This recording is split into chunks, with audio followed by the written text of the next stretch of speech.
Assalamu alaikum. Ce poster porte sur un calcul AB initio des propriétés structurales, électroniques et élastiques de sélénure de magnésium MgSe. L'approche de notre étude se focalise sur une comparaison des résultats avec les données théoriques et expérimentales, afin d'en déduire une estimation sur la fiabilité d'utilisation de notre matériau. Au fil de cette présentation, on va parler sur des généralités sur les semi-conducteurs en guise d'introduction. Ensuite, on va discuter les méthodes et les résultats. Et en dernier lieu, on révélera les points principaux de cette étude. Au-delà de l'immense essor recueilli dans la technologie de semi-conducteurs, les semi-conducteurs de type 2,6 occupent une place originale. Ils ont la particularité d'avoir une large bande interdite et une faible constante électrique. Le MgSe peut se cristalliser suivant différentes structures, y compris la structure zinc blende et la structure oxale qui feront l'objet de notre travail.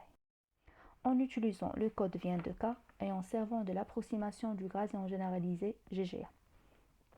Le RK max a été pris à la valeur de 7 avec 1500 K points et les RMT ont été choisis de 1,8 et 2,1 pour le Mg et le SE respectivement.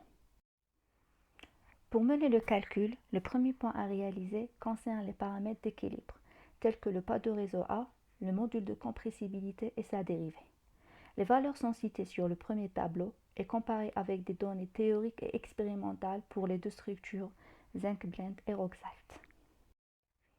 On présente sur ce diapo la structure de bande et la densité d'état total de MgSe.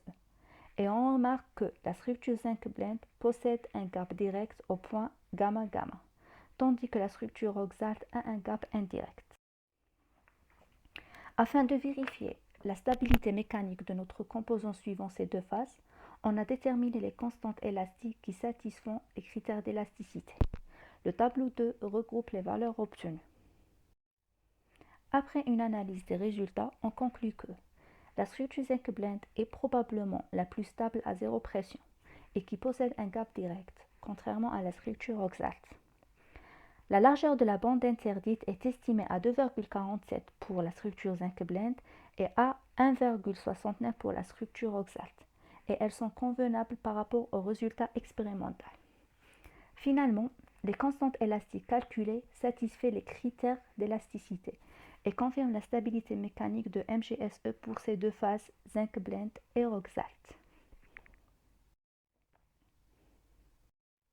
Merci de votre attention.